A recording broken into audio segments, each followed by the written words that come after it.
Hello, ഞാനിപ്പോൾ ഉള്ളത് ഒരു ട്രാവലറിനകത്താണ്. ജോമിയുടെ ഒരു ഫ്രണ്ടിനെ കാണാൻ വന്നപ്പോൾ ഞാനും കൂടെ വന്നതാണ്. എന്നാലും അവൻ അങ്ങോട്ട് മാറി സംസാരിക്കാൻ വേണ്ടി പോയി. ഞാൻ ചുമ്മാ ഈ സ്റ്റിയറിങ്ങിലും പിടിച്ച് ഇവിടെ ഇങ്ങനെ ചുമ്മാ ഇരുന്നതാണ്. ഇവിടുന്നേ നല്ല വ്യൂ ആണ്, ഞാൻ കാണിച്ചു തരാമേ. ട്രാവലറിൻ്റെ ഡ്രൈവിംഗ് സീറ്റിലാരും കയറി, ട്രാവലർ ഓടിക്കുന്നവർ ചിലപ്പോൾ ഈ വീഡിയോ കാണുന്നുണ്ട് എനിക്കറിയില്ല, പക്ഷേ ട്രാവലറിൻ്റെ ഡ്രൈവിംഗ് സീറ്റിൽ നല്ലൊരു മുമ്പിലേക്കുള്ളൊരു വ്യൂ കണ്ടോ, നല്ല വ്യൂ ആണ്. എനിക്കാണെങ്കിൽ വ്യക്തിപരമായിട്ട് ഇങ്ങനെയുള്ള വണ്ടികളൊക്കെ ഓടിക്കുമ്പോൾ ഭയങ്കര ഇഷ്ടമാണ്. കാരണം ഫ്രണ്ടിലേക്ക് ബോണറ്റൊന്നുമില്ലല്ലോ, അതുകൊണ്ട് ഇപ്പം ഞാൻ ഒന്നും ചെയ്യില്ല കേട്ടോ. അതെ, വണ്ടിയിൽ ഉണ്ടോ ഇവിടെ താക്കോലെടുപ്പുണ്ട്, പക്ഷെ ഞാനങ്ങനെയൊന്നും ചെയ്യൊന്നുമില്ല. നമുക്ക് പരിചയമില്ലാത്തൊരു മേഖലയും പരിചയമില്ലാത്തൊരു വണ്ടിയൊക്കെ അല്ലേ. നമ്മുടെ കാറൊക്കെ ആണെങ്കിൽ വേണമെങ്കിൽ സ്റ്റാർട്ടാക്കിയിട്ട് AC ഒക്കെ ഇടാൻ പറ്റും. പിന്നെ നമ്മുടെ വണ്ടിയല്ല, നമുക്ക് പരിചയമില്ലാത്ത ഒരാളുടെ വണ്ടി. പിന്നെ ആദ്യമായിട്ടാണ് ട്രാവലറിൻ്റെയൊക്കെ ഡ്രൈവിംഗ് സീറ്റിലൊക്കെ ഇത് ഇങ്ങനെ കയറിയിരിക്കുന്നത്. ഇതുവരെ ഞാൻ അങ്ങനെ ട്രാവലറോ ബസ്സോ അങ്ങനെ ഒന്നിൻ്റെയും ഡ്രൈവിംഗ് സീറ്റിലൊന്നും ഞാൻ കയറിയിരുന്നിട്ടില്ല. അപ്പോൾ ആദ്യമായിട്ടാണ് ഇങ്ങനെ ഒരു ട്രാവലറിൻ്റെ ഡ്രൈവിംഗ് സീറ്റിൽ കയറിയിരിക്കുന്നത്. ടാറ്റയുടെ എയ്സ് ഓടിച്ചിട്ടുണ്ട്. കാരണം സാബുങ്ങൾ എന്നെ വണ്ടി ഓടിക്കാൻ പഠിപ്പിച്ചത് എയ്സിലാണ്. അപ്പം അങ്ങനെ എയ്സ് ഓടിച്ച് എനിക്ക് നല്ല പരിചയമുണ്ട്.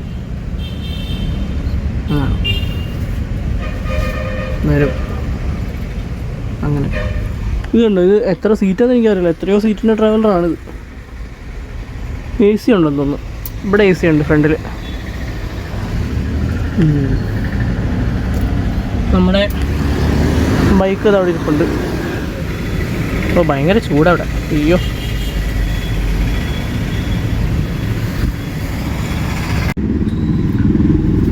അപ്പം ഞാനാണെങ്കിൽ സത്യം പറഞ്ഞാൽ ഈ 800 ഓടിച്ചിട്ടുണ്ട് ഞാൻ. മാരുതി 800. ഞാൻ നമ്മുടെ സൈച്ചാസിൻ്റെ വണ്ടി 800ആണ്. പിന്നെ പായിക്കാടൻ എന്ന് പറഞ്ഞിട്ടൊരു ബാബുവേട്ടനുണ്ട് നമ്മളെ വയനാട്ടിൽ, വയനാട്ടിൽ. അപ്പം 800 ഓടിച്ചിട്ടുണ്ട് ബാബുവേട്ടൻ്റെ കൂടെ. പിന്നെ ഞാൻ ഏറ്റവും ആദ്യം കൈ തെളിയുന്നത് എയ്സിലാണ്. ഞാൻ പറഞ്ഞില്ല, എനിക്ക് വലിയ കാഴ്ചയൊന്നുമില്ല, എല്ലാവരെയും പോലെ അങ്ങനെ ഭയങ്കരമായിട്ട് കാണാൻ പറ്റും അല്ലെങ്കിൽ അങ്ങനെയല്ല, ഉള്ളത് കൊണ്ട് ഞാൻ പഠിച്ചത് എയ്സിലാണ്. എയ്സിൻ്റെ സ്റ്റിയറിങ് ഏകദേശം ഇങ്ങനെയൊക്കെ തന്നെയായിരുന്നു. അതിൻ്റെ ഗിയറും ഇതേപോലെ ഇവിടെ നിങ്ങൾക്ക് ഈ വീഡിയോ അവിടെ വെച്ചേക്കുന്നത് കാണുമെന്ന് എനിക്കല്ല, ഇതിൻ്റെ ഗിയർ താഴെയാണ്. എയ്സിൻ്റെ ഗിയറും താഴെയായിരുന്നു. അപ്പോൾ എയ്സ് ഞാൻ ഓടിച്ചെനിക്ക് നല്ല പരിചയം. അതുകൊണ്ട് എനിക്ക് ഇങ്ങനെയും മുമ്പിൽ ബോണറ്റില്ലാത്ത വണ്ടിയിൽ എന്നെ സംബന്ധിച്ച് എനിക്ക് വിസിബിലിറ്റി കൂടുതലാണ്. നാനോ ഇതുവരെ ഓടിച്ചിട്ടില്ല. എൻ്റെ ഒരു നിഗമനത്തിൽ നാനോ, ഓട്ടോ ടാക്സി, എയ്സ്, പിന്നെ ഇതേപോലെ ഫ്രണ്ട് ഇല്ലാത്ത വണ്ടികളൊക്കെ എനിക്ക് നല്ല വ്യൂ ആയിരിക്കും. നമ്മുടെ ഇഗ്നിസ് ഞാൻ ഓടിച്ചിട്ടുണ്ട്. വയനാട്ടിൽ പോകുമ്പം ചിലപ്പോൾ അച്ഛൻ തരും, നമ്മുടെ ആ മുതിരേരി കൊല്ലി റോഡുകളിൽ ചിലപ്പോൾ തരും. ഇപ്പോഴത്തെ അവസ്ഥയിൽ വണ്ടി ഓടിക്കാൻ ഭയങ്കര പാടാണ്. കാരണം അവിടെ റോഡൊക്കെ നല്ല ലെവലൈസ്ഡ് ആയതുകൊണ്ട് ഇപ്പം വണ്ടിയൊക്കെ ഷിർന്ന് പറഞ്ഞാൽ പോണേ. അതുകൊണ്ട് അല്ലെങ്കിൽ തരാൻ പറ്റിയ സാഹചര്യമാണ്. അല്ലെങ്കിൽ പോക്കറ്റ് റോഡൊക്കെ ഇല്ലേ, പോക്കറ്റ് റോഡൊക്കെ ആണെങ്കിൽ ചിലപ്പോൾ തരും. അധികം വണ്ടിയൊന്നുമില്ല, വണ്ടി ഓടിച്ചാൽ സേഫാണ്, അങ്ങനെയൊക്കെയുള്ള സ്ഥലങ്ങളിലൊക്കെ. പിന്നെ ഞാൻ സത്യം പറഞ്ഞാൽ ആദ്യം എനിക്ക് വണ്ടി ഓടിക്കാൻ പറ്റുമെന്ന് വിചാരിച്ചതേ അല്ല, ഒരു വണ്ടി. കാരണം കാഴ്ചയില്ലാത്തതുകൊണ്ട് ഒരു വണ്ടി ഓടിക്കാൻ പറ്റുമെന്ന് വിചാരിച്ചതല്ല. ഇപ്പോൾ ആ സ്കൂട്ടർ ഓടിക്കുന്നു, അല്ലെങ്കിൽ കാർ ഓടിക്കുന്നു, അങ്ങനെയൊന്നും പറ്റുമെന്ന് ഞാൻ വിചാരിച്ചതേ അല്ല. ഒട്ടും ഞാൻ കോൺഫിഡൻ്റ് അല്ലായിരുന്നു. എല്ലാവരെയും പോലെ കാഴ്ചയില്ലല്ലോ, അതുകൊണ്ട് ഓടിക്കാൻ പറ്റില്ല എന്നൊരു വിഷമമായിരുന്നു എനിക്ക്. പക്ഷേ ഉള്ളത് കൊണ്ട് വലിയ ദൂരത്തേക്കൊന്നും പോകാൻ പറ്റില്ല. ഉള്ളതുകൊണ്ട് അത്യാവശ്യം തിരക്ക് കുറഞ്ഞ റോട്ടിൽ ഓടിക്കാൻ പറ്റും. ഇപ്പോൾ ഞാൻ സൈക്കിളും കൊണ്ട് ജിമ്മിൽ പോയി തിരിച്ചു വരുമായിരുന്നു. പിന്നെ കാലിനും കൈക്കൊക്കെ വയ്യാണ്ടായി പിന്നെയാണ് അതൊക്കെ നിന്ന് പോയത്. കേൾക്കുമ്പോൾ ചിലപ്പോൾ തള്ളായിട്ടൊക്കെ തോന്നും, പക്ഷെ സത്യമാണ് കേട്ടോ. എനിക്കിപ്പോൾ ഞാനൊരു ജെനുവിൻ ആയിട്ടാണ് എപ്പോഴും നമ്മുടെ ക്യാമറയ്ക്ക് മുമ്പിൽ നിൽക്കാൻ ശ്രമിക്കാറ്. അതുകൊണ്ട് നിങ്ങളോടൊരിക്കലും ഞാൻ കള്ളം പറയത്തില്ല. അതാണ്. അമ്മയും ജോമിയുടെ അങ്ങോട്ട് പോയിട്ടുണ്ട് കേട്ടോ. സംഭവം എന്താ വെച്ച് കഴിഞ്ഞാൽ, ഇന്നലെ വന്ന വഴിക്ക് അവർ മണ്ണൂത്തി ഈ ഫാമുണ്ട്, ഫാമല്ലല്ലോ കർഷകേന്ദ്രം അങ്ങനെന്തോന്ന് തോന്നുന്നു, അവിടെ നിന്ന് പിന്നെ പ്ലാവും തൈ മേടിച്ചു, വേറെ എന്തൊക്കെയോ തൈ മേടിച്ചു. ഈ പ്ലാവും തൈ തരുമ്പോൾ ഡ്രം വേണം. അങ്ങനെ ഒരു ഇത് ഇവിടെ വന്നതാണ്. നമ്മൾ അന്വേഷിച്ച് ഇവിടം വരെ എത്തി. ഇപ്പം പറമ്പൂർ കാവല്ലേ ആ സൈഡ് എങ്ങാണ്ട്. എനിക്ക് സത്യം പറഞ്ഞാൽ ഈ ചെടിനോടൊന്നും ഒരു താല്പര്യമൊന്നുമില്ല. ഞാൻ ജെനുവിനാണ്, ഞാൻ അങ്ങനെ കള്ളം പറയേണ്ട ആവശ്യമില്ല. ഈ സത്യമായി ഈ ചെടിയോടോ അങ്ങനെ നടന്നതിനോടൊന്നും വ്യക്തിപരമായിട്ട് എനിക്ക് താല്പര്യമില്ല, ഞാനതുകൊണ്ട് ശ്രദ്ധിക്കാറില്ല കേട്ടോ. അതാണ് എന്തൊക്കെയോ മേടിച്ചു എന്ന് പറഞ്ഞത്. അതാണ് അവർ വരുന്നുണ്ടെന്നോ, അവിടെ നിൽപ്പുണ്ട് കണ്ടോ, അവിടെ നിന്ന് മേടിക്കുക, വേണ്ട നോക്കി മേടിക്കുന്നവർ. എന്നാ ചൂടാന്നറിയോ ഇവിടെ, എൻ്റെ പള്ളി.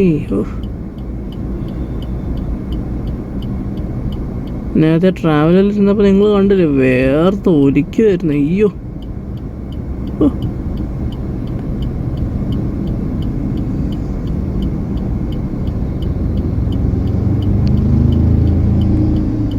ഏതോടെ നോക്കിയിട്ട് ശരിയായില്ല, വേറെ നോക്കാൻ പോയതാ.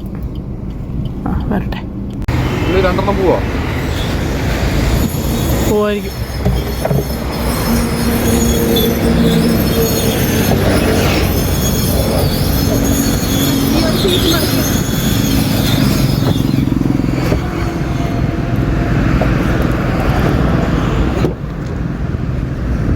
സീറ്റൊന്നും നടക്കേണ്ട വരും.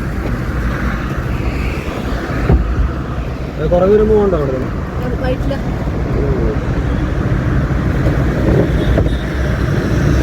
അല്ല, ഒരെണ്ണം സീറ്റിൽ വെച്ചാലോ? അല്ലെങ്കിൽ ഫ്രണ്ടിൽ ഈ പേപ്പർ എടുത്തിട്ടേ നമുക്ക് ഫ്രണ്ടിൽ വെക്കാം, ഒരു സീറ്റ് കൊണ്ട് വെച്ചാൽ മതി.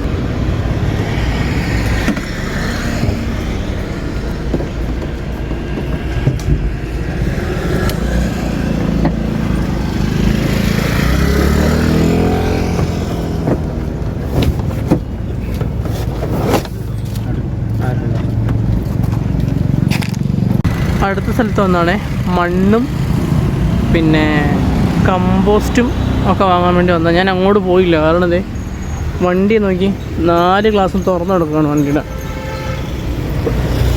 ഉണ്ട് 4 ഗ്ലാസും ഓപ്പണാണ്, അപ്പം സേഫ് അല്ലല്ലോ.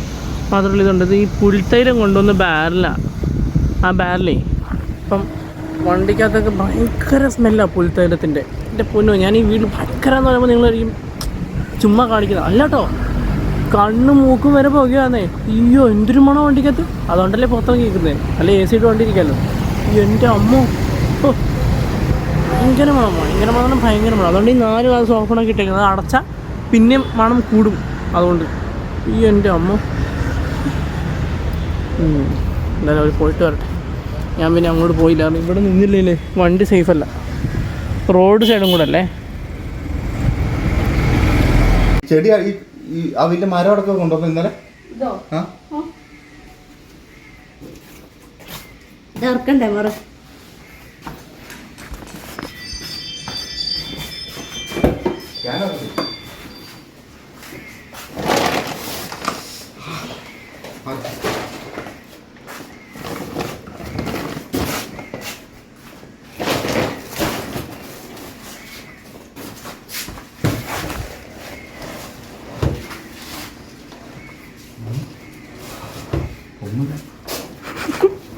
പൊങ്ങണില്ലാന്ന്. ആ ഓക്കെ.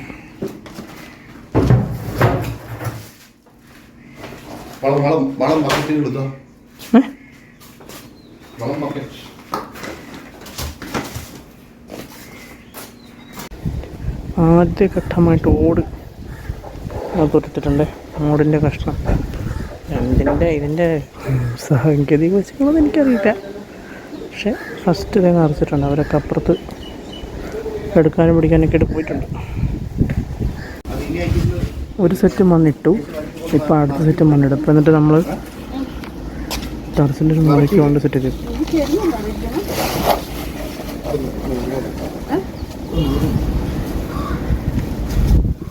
പൊടി വീഴുന്നൊക്കെ പറന്നു വീഴും.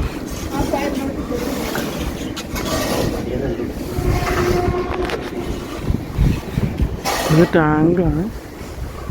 ടാങ്കിൻ്റെ ഈ ഒരു മൂലയ്ക്കാണ് ഇപ്പോൾ ഇതുള്ളത് വച്ചേക്കുന്നത്.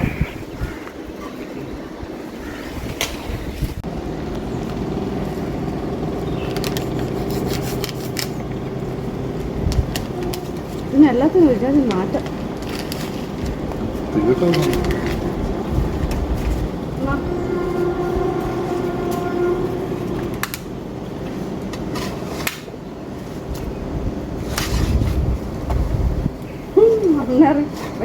നനയത്തില്ല കേട്ടോ. നനയ്ക്കുമ്പോൾ ശരിച്ച് ഒന്നിച്ച് നനയ്ക്കോളൂ. വെച്ചോ ചേച്ചി കഴിയുമ്പോൾ തന്നെ വെക്ക്. നല്ല പൊട്ട ഈ കവറ് വേണ്ട. അത്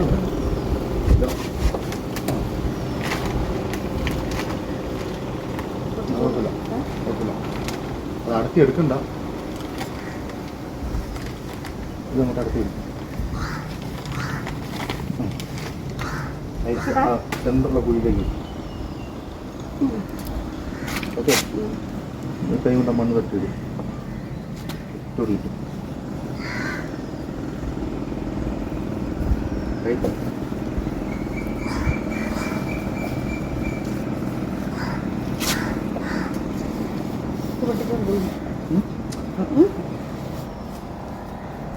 ചെക്ക് വേണം കേട്ടോ.